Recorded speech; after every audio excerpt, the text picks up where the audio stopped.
My name is Ethan, and life hasn't been kind to me lately. 6 months ago, I lost my wife, Sarah, in a car accident.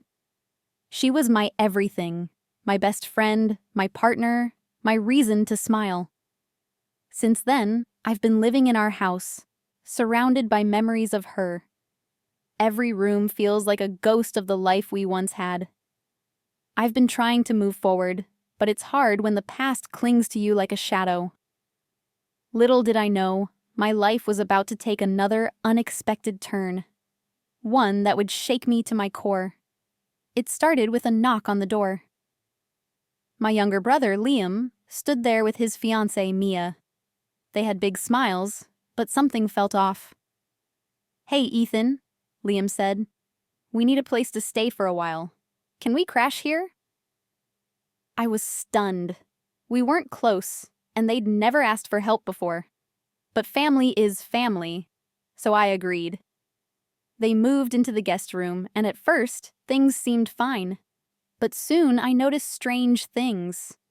Whispers when I walked by, doors closing quickly, and Mia's nervous glances. What were they hiding? A week later, I overheard Liam talking on the phone. "Yeah, it's perfect," he said. "Once we're settled, we'll figure it out." My stomach dropped. Figure what out? I tried to brush it off, but the unease grew. Then, one night, I found Mia in Sarah's study, flipping through old photo albums. "What are you doing?" I asked, my voice sharper than I intended. She jumped, startled. "Just remembering Sarah," she said, but her eyes darted away. I didn't believe her. Why were they so interested in my late wife? The questions kept me awake that night. The next morning, I decided to confront Liam. "What's really going on?" I asked. He hesitated, then said, "We're just trying to start fresh, Ethan. This house, it feels like a new beginning for us." His words didn't sit right with me. Why my house? Why now? Later, I found Mia in the kitchen, staring at a framed picture of Sarah. "She was so beautiful," Mia said softly. "Did she ever talk about her family?" The question caught me off guard. "Not much," I replied. "Why?"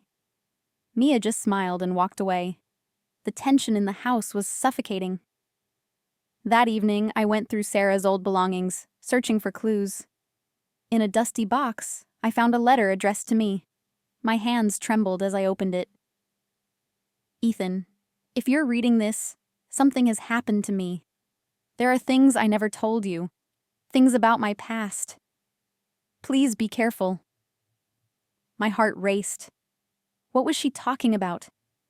Before I could read further, I heard footsteps. I quickly hid the letter. Liam walked in, his expression unreadable. "Everything okay?" he asked. "Yeah," I lied. But nothing felt okay anymore. The next few days were a blur. Liam and Mia acted like everything was normal, but I couldn't shake the feeling that they were watching me. I started noticing small changes. A drawer left open, Sarah's jewelry box moved, a file missing from her desk. I confronted Liam again, but he brushed it off. "You're imagining things," he said. "We're just trying to help." Help with what? I wanted to scream. Instead, I stayed silent, my mind racing. The letter haunted me. What secrets was Sarah hiding? And why did Liam and Mia seem so interested in them? One night, I woke up to the sound of voices downstairs. I crept to the staircase and saw Liam and Mia huddled together, speaking in hushed tones. "We need to find it before he does," Mia whispered. "It's the only way." My blood ran cold. Find what? I retreated to my room, my heart pounding. The next morning, I searched the house from top to bottom, but I didn't know what I was looking for. All I knew was that Sarah's letter held the key, and I needed to figure it out before it was too late. I decided to confide in my best friend, Mark. "Something's not right," I told him. "Liam and Mia are up to something, and it's connected to Sarah." Mark listened carefully, then said, "Be careful, Ethan. If they're after something, they might not stop until they get it."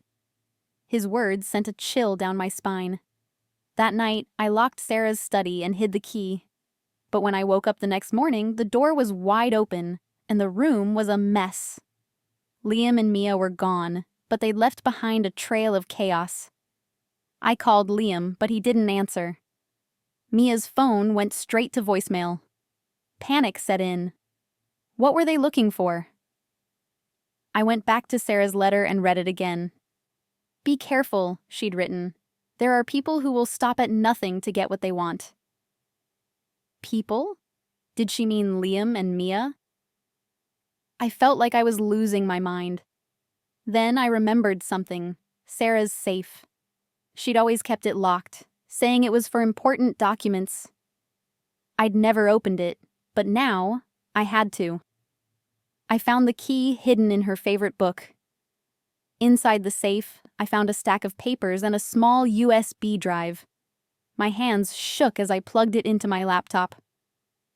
The files revealed a side of Sarah I never knew, a past filled with danger and secrets. She'd been involved in something big, something dangerous. And now it seemed that past had come back to haunt us. I didn't understand everything, but one thing was clear. Liam and Mia weren't here to start a new life. They were here for Sarah's secrets, and they'd do whatever it took to get them. I confronted Liam when he returned. "What do you want from me?" I demanded. He sighed, his calm demeanor cracking. "We're not your enemies, Ethan. But Sarah, she owed us. She took something that belonged to us, and we need it back."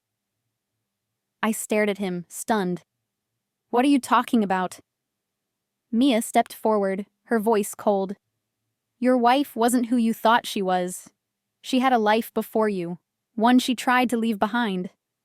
But some debts can't be erased." I felt like the ground was crumbling beneath me. Who was Sarah, really? I spent the next few days piecing together the truth. Sarah had been involved in a high-stakes scheme years ago, one that left her with dangerous enemies. Liam and Mia were connected to that world, and they believed Sarah had hidden something valuable in our house. But what? I didn't know, and I wasn't sure I wanted to. All I knew was that I couldn't trust anyone, not even my own brother. The house that once felt like a sanctuary now felt like a prison, and I was trapped in the middle of a game I didn't understand. One night, I heard a noise in the basement. I grabbed a flashlight and went to investigate. What I found shocked me. Liam and Mia, digging through boxes of Sarah's old things. "Stop," I shouted. They froze, their faces pale. "We're so close," Mia whispered. "Just let us finish." I felt a surge of anger. "Get out of my house," I said, my voice trembling. Liam stepped forward, his eyes pleading. "Ethan, please. You don't understand what's at stake." But I didn't care. I just wanted them gone. The next morning, I packed their bags and left them by the door. "You have until noon to leave," I said. Liam looked defeated, but Mia's eyes burned with anger. "You'll regret this," she hissed. I didn't respond. I couldn't. My mind was a whirlwind of emotions: grief, betrayal, fear.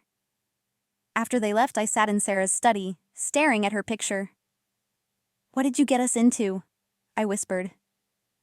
But of course, she couldn't answer. All I had were her secrets, and the knowledge that my life would never be the same. In the weeks that followed, I tried to move on. I sold the house, unable to bear the memories any longer. I moved to a new city, hoping to start fresh. But the past has a way of following you.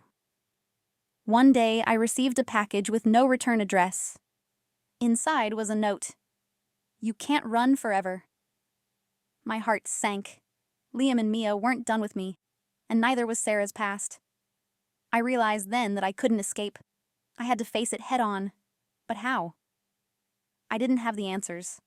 All I had was the truth, and the will to survive. Now, I live each day with a sense of unease, always looking over my shoulder. Sarah's secrets changed everything, and I'm still trying to make sense of it all. But one thing is clear: I can't let fear control me.